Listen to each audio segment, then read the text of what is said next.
नमस्कार, आप देख रहे हैं जनता एलका। इस समय हम इंद्री में एक महत्वपूर्ण खबर आपको दिखा रहे हैं। खबर यह है कि हरियाणा के मुख्यमंत्री नायब सिंह सैनी इंद्री में आए थे और इंद्री में आम आदमी पार्टी के कई नेता इस समय मुख्यमंत्री के साथ भारतीय जनता पार्टी में शामिल हो गए। आखिर भारतीय जनता पार्टी में शामिल यदि लोग हो रहे हैं, कांग्रेस पार्टी के लोग तो जा रहे थे, आम आदमी पार्टी के लोग भी यदि, जिनको निष्ठावान लोग कहते हैं, वो भी यदि टूट के जा रहे हैं तो फिर पार्टी पे कितना प्रभाव पड़ रहा है। और आखिर ये भगदड़ क्यों मची हुई है?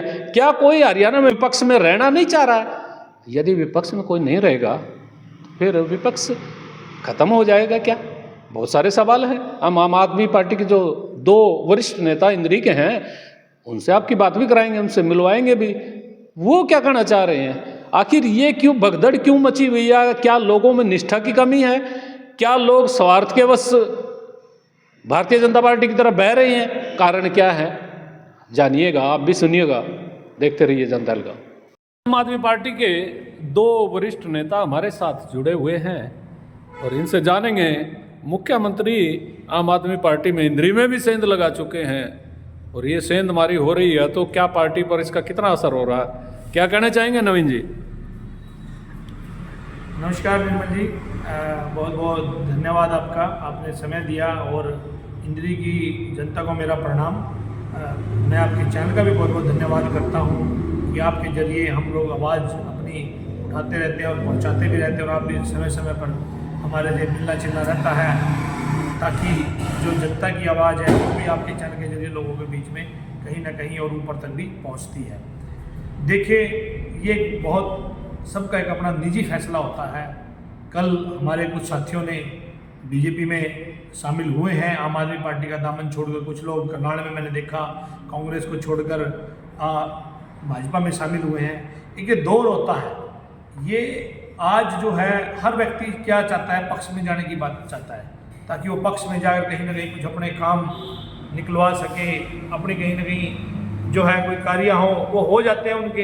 एक छोटे से लालच में अगर कोई क्या किसको कौन सी बड़ाई का लालच आ जाता है, कुछ नहीं पता होता। ये सब का एक अपना निजी फैसला होता है। उस निजी फैसले के तहत लोग इधर उधर आते रहते हैं, जाते रहते हैं।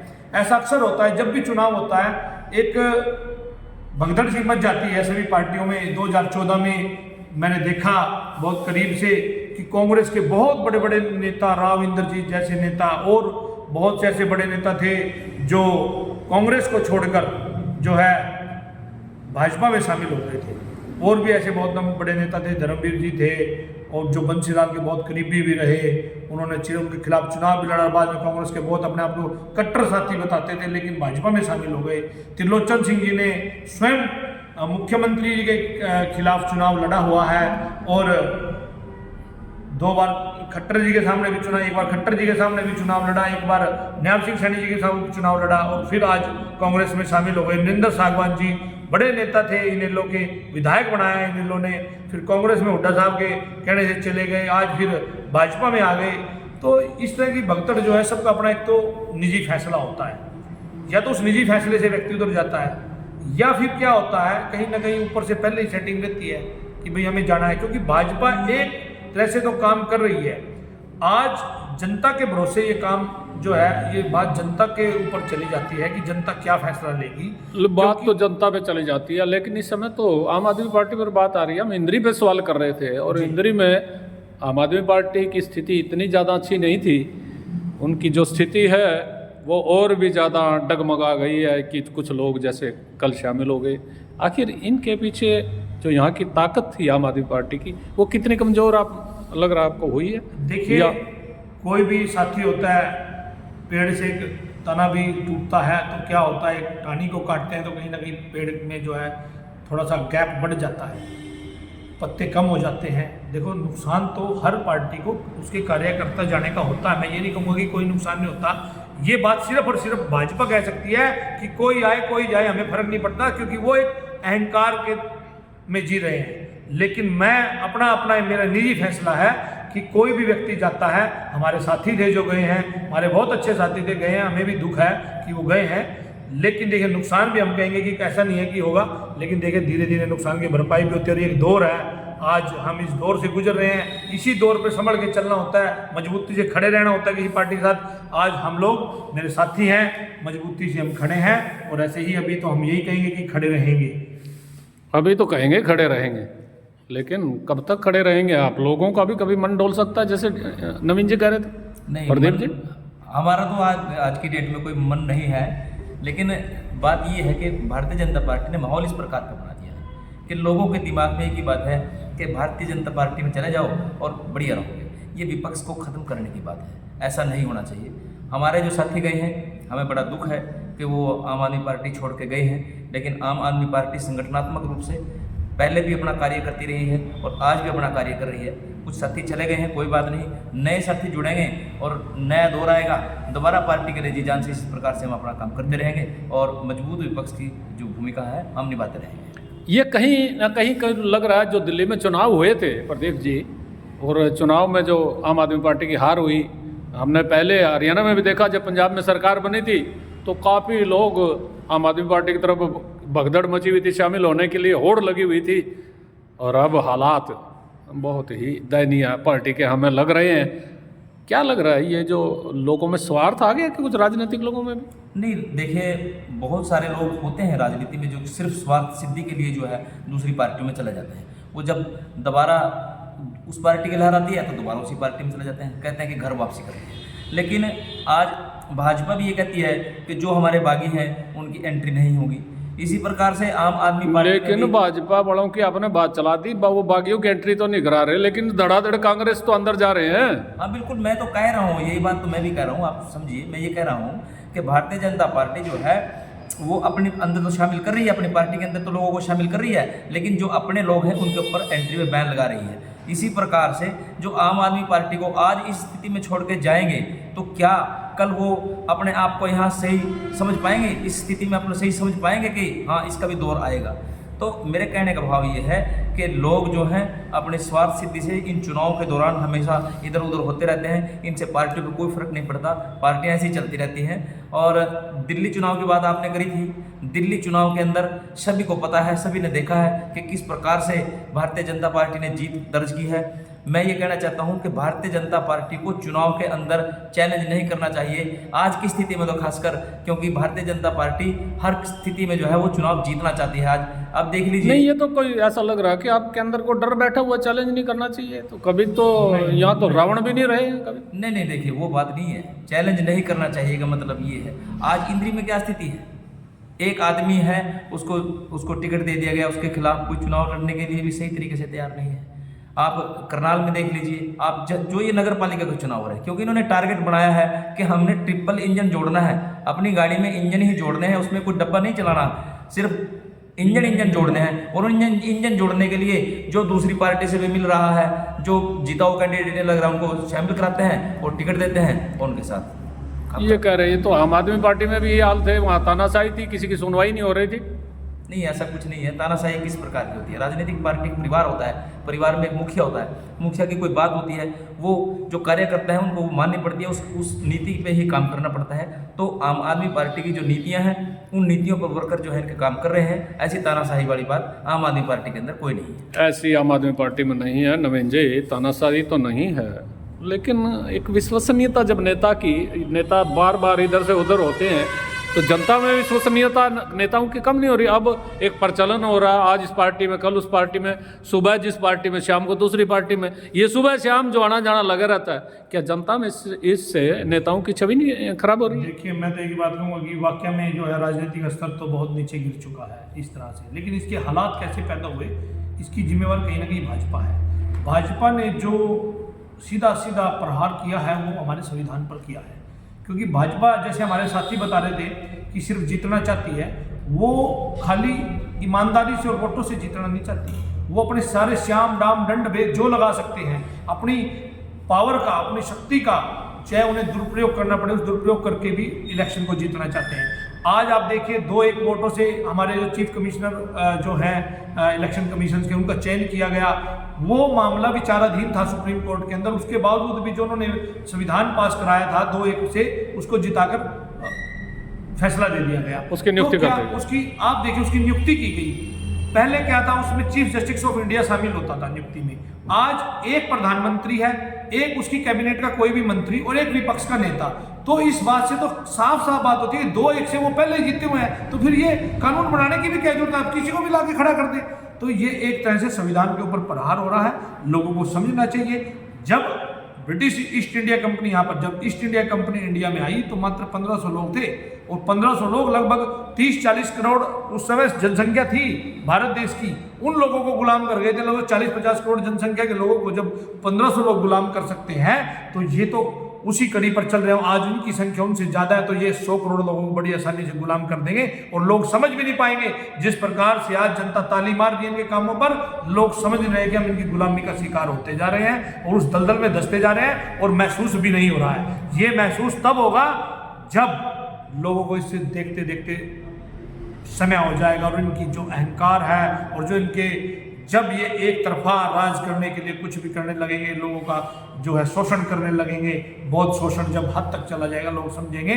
तो मैं तो जनता से यही निवेदन करूंगा, आप इस चीज़ को समझें, इस शोषण को रोकने के लिए अपनी आवाज़ उठाना शुरू करें। और आपको, जनता को अब ये पहचानना है कि हकीकत में विपक्ष की भूमिका कौन निभा सकता है, क्योंकि कांग्रेस और भाजपा आज दोनों जो है ना फ्रेंडली हो गए हैं, दोनों फ्रेंडली मैच खेल रहे हैं, फिक्स मैच खेल रहे हैं, दोनों आपस में मिले हुए हैं। प्रदीप जी, कहीं मिल रही हैं आपस में? आपको भी लग रहा है क्या, या नवीन जी को कोई चश्मे कुछ दूसरे लगा रहे हैं? नहीं, चश्मा दूसरा नहीं है, ये तो मिली भगत नजर आ रही है। मैं तो इंद्री से ही बता रहा हूँ, जब भारतीय जनता पार्टी निकाय चुनाव चिन्ह पर लड़ रही है और पहली बार ऐसा लड़ रही है, कांग्रेस पार्टी ने भी ऐलान किया, तो यहाँ पर कांग्रेस ने अपना उम्मीदवार क्यों नहीं दिया? कांग्रेस उम्मीदवार दे सकती थी। आम आदमी पार्टी तो नई पार्टी है, अपना संगठन इतना मजबूत नहीं था इधर के अंदर के वो हमारा चुनाव चिन्ह पर कोई व्यक्ति लड़ता। हालांकि आम आदमी पार्टी पूरे हरियाणा में चुनाव लड़ रही है, जहाँ जहाँ पर हमारे साथी जो चुनाव लड़ने के लिए तैयार थे, लेकिन यहाँ पर कहाँ लड़ रही है चुनाव? इंद्री कांग्रेस तो चुनाव लड़ नहीं रही, तो ये फ्रेंडली मैच अच्छा, है। नहीं, ये फ्रेंडली मैच की बात आ रही है, लेकिन मैं उसी मुद्दे पर आ रहा हूँ, क्या ये जो नेताओं की भगदड़ इधर से उधर हो रही है, इससे जनता का विश्वास उठ रहा है क्या नेताओं पर? आपको लग रहा है कुछ ऐसा? बिल्कुल, ये एक गलत प्रचलन है, ये ऐसा नहीं होना चाहिए। लोगों के अंदर बिल्कुल नेताओं की विश्वसनीयता पर फर्क पड़ता है। जब हम चुनाव लड़ते हैं, जब हम चुनाव में जाते हैं, तो लोग भी यही बात कहते हैं कि भाई तू कल तो इस पार्टी की वोट मांग रहा था, आज इस पार्टी की वोट मांग रहा है। कई बारी हमने देखा है कि जिस पर पुरानी पार्टी में आदमी रहता है, जब नारे लगाने लगता है नई पार्टी में, तो कई बार पुरानी पार्टी के ही नारे लगा देता है। इससे विश्वसनीयता कम होती है। ऐसा नहीं होना कई चाहिए। लोकसभा चुनाव में आप भी कांग्रेस के साथ नारे लगा रहे थे। हम देखिए, वो एक मुद्दा अलग था। विधानसभा में अलग अलग गीत गा रहे थे। मैं आपको बताता हूँ, जब लोकसभा का चुनाव था, ये एक ऐतिहासिक चुनाव ऐसा था जहाँ पर जो थे देश का लोकतंत्र बचाने के लिए, लोकतंत्र के जो हमले हो रहे थे उसको बचाने के लिए सारी राजनीतिक पार्टी एक मंच के नीचे इकट्ठा हुई थी, और कहीं ना कहीं उस मकसद में सफल भी हुई है। भारतीय जनता पार्टी को पता लग गया, वो 400 का नारा ले रहे थे लेकिन 240 पर रुक गए। ये सभी इकट्ठे हुए थे तभी ये 240 पर रुक पाए थे। अगर ये इकट्ठे नहीं होते तो ये फिर जो है अपना जो नारा दे रहे थे उस पर ये कामयाब हो जाते। तो वो बात अलग थी, ये बात अलग है। बात अलग है। क्या ये जो इकट्ठे की बात आ रही थी, यदि ये जो इंडिया गठबंधन बना था, यदि विधानसभा में भी जारी रहता, आपको लगता है दिल्ली में और हरियाणा में परिणाम कुछ और होते? देखिए निर्मल जी, आपको मेरे साथी से अभी सवाल पूछ रहे थे कि आप कांग्रेस के नारा लगाते हैं, हम देश के लिए नारा लगा रहे थे, इंडिया गठबंधन का नारा लगा रहे थे, हम किसी विशेष पार्टी का नारा नहीं लगा रहे थे। इंडिया गठबंधन का नारा लोकतंत्र को बचाने के लिए, संविधान को बचाने के लिए लगाना जरूरी था और इसलिए लगाया भी गया। नहीं, फिर मेरा सवाल तो ये है नवीन जी, भाई ये इंडिया गठबंधन का इंडिया का नारा था, तो इंडिया का नारा तो विधानसभा में भी होना चाहिए था, दिल्ली चुनाव में भी होना चाहिए। प्रयास दोनों पार्टियों की तरफ से किए गए, लेकिन हुआ क्या, जो मैं आपसे पहले बात कह रहा था, मुझे कहनी नहीं चाहिए ये बात क्योंकि मेरा स्तर उस लेवल का नहीं है अभी, कि बहुत प्रयास किए गए लेकिन कुछ लोग जो है मिली भगत में थे भाजपा की, जिसकी वजह से ये गठबंधन नहीं हो पाया। और इस तरह से टिकट बांटे गए कि कहीं ना कहीं जो मुद्दा भाजपा चाह रही थी, जाट और नॉन जाट का, ये चुनाव जो है ये विकास के मुद्दों पर नहीं लड़ती है। विकास के मुद्दों का तो ये पार्टी सिर्फ जिक्र करती है, ये इस तरह के मुद्दे लेकर आती है जिनका कोई आधार नहीं होता, जिनका कोई फर्क नहीं होता। इन्होंने उसी जाट नॉन जाट के मुद्दे को हावी कर दिया और उसका परिणाम इनको भुगतना पड़ा आज जो विपक्ष में है, क्योंकि प्रयास बहुत अच्छे से हुआ कि दोनों पार्टियों का विधानसभा चुनाव में भी गठबंधन हो जाए, और वो गठबंधन अगर हो जाता तो आज शायद परिणाम कुछ और होते। लेकिन ये जो आम आदमी पार्टी में दिल्ली में भी कुछ लोग टूट के गए थे, 8 विधायक चले गए थे चुनाव के सिरे पर, और अब आपको लग रहा है यहाँ भी पूरा हरियाणा में भी लगभग जो नेता हैं वो भारतीय जनता पार्टी की ओर झुकाव हो रहे हैं, और यदि यही हालत बनी रही नवीन जी तो फिर क्या भारतीय जनता पार्टी में आपको लग रहा है वहाँ नहीं भगदड़ होगी जब सारी पार्टियों के लोग वहाँ इकट्ठे हो जाएंगे और उनके अपने जो भारतीय जनता पार्टी के लोग हैं, जैसे इनके अनिल विज जी कह रहे थे कि यहाँ कोई मान सम्मान नहीं हो रहा, किसी की पूछ नहीं है, मंत्री तक की पूछ नहीं है, MLA तक की, क्या वहाँ भी इस तरह के हालात हो सकते हैं क्या? अभी मैं आपको एक बात बताता हूँ। आप कह रहे थे, अभी मेरे साथी ने भी बताया कि विपक्ष में कांग्रेस अपना कोई चेयरमैन पद पे कोई कैंडिडेट नहीं उतार पाई। भाजपा ने क्या किया, मैं बात करता हूँ, जसपाल बरागी जी बहुत अच्छे व्यक्ति हैं, उन्होंने, वो कांग्रेस की थे, उन्होंने उनको शामिल किया, भाजपा की टिकट दी और चुनाव लड़वा दिया। तो विपक्ष को ये खत्म करने का प्रयास ही है एक तरह से, और विपक्षी भी जो है आपस में मिले हुए हैं पहले से। इस तरह से आपस में जो एक दूसरे सेटिंग करके अपना कभी इधर से चुनाव लड़ लेंगे, कभी इधर से लड़ेंगे। और जो आप बात कर रहे हो कि चुनाव का जो है मुद्दा किस प्रकार से भाजपा में की भगदड़ नहीं मचेगी, तो मैं इस बात पे एक बात कहना चाहूँगा। जब बरगद का पेड़ होता है वो जो बहुत बड़ा हो जाता है, बहुत विशाल हो जाता है, जब उसकी टहनियाँ, उसके जो जाड़ नीचे तक आ जाता है, उसके नीचे बैठना दुर्लभ हो जाता है, तो फिर उसकी छटाई जरूरी हो जाती है और आपस में ही उलझने लग जाती हैं। तो इसी प्रकार से एक समय आएगा ये आपस में नेता उलझने लगे। आज इसकी शुरुआत अनिल विज जी ने की है। अनिल विज जी ने गलत आवाज़ नहीं उठाई है, अनिल विज जी ने आवाज़ सही उठाई है, और अनिल विज जी की आवाज़ को चुप करा दिया गया, क्योंकि भारतीय जनता पार्टी के अंदर क्रांतिकारी विचारों को दबा दिया जाता है और कोई क्रांति व्यक्ति नहीं होता इसमें। इसके अंदर सारे के सारे जो व्यक्ति शोषण को स्वीकार कर सकते हैं वो व्यक्ति इसके अंदर चले जाते हैं और इसके अंदर स्थापित रहते हैं। इसके अंदर स्थापित रहते हैं। प्रदीप जी, मेरा सवाल फिर वही सवाल ये है कि भारतीय जनता पार्टी में जिस तरह से दूसरी पार्टियों के लोगों की जो शामिल होने की होड़ लगी हुई है, कहीं ये भारतीय जनता पार्टी में भी कोई विस्फोटक स्थिति हो सकती है? आपको लग रहा है कुछ? देखिए, एक समय आता है, इनका आज समय आया हुआ है, लोग इनमें आ रहे हैं। जब इनका समय डाउनफॉल जाएगा तो एक वो समय भी था जब 2 सांसद होते थे भारतीय जनता पार्टी के। मैं खुद अनुभव है इस बात का। 2009 में भारतीय जनता पार्टी का कोई जब चुनाव में बस्ता होता है वो बस्ता लेने के लिए तैयार नहीं होता था।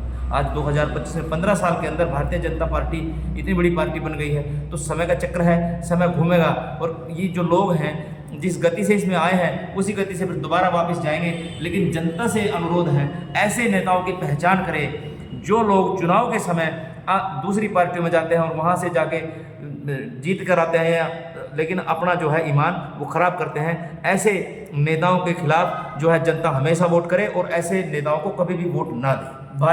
नवीन जी, कहीं जो जनता है, जनता भी कहीं बहक रही है क्या पहचान करने में? देखिए, अभी जनता तो देखिए बहक नहीं रही है, जनता सोच समझ के फैसले, जनता भी माहौल के हिसाब से ही चलती है।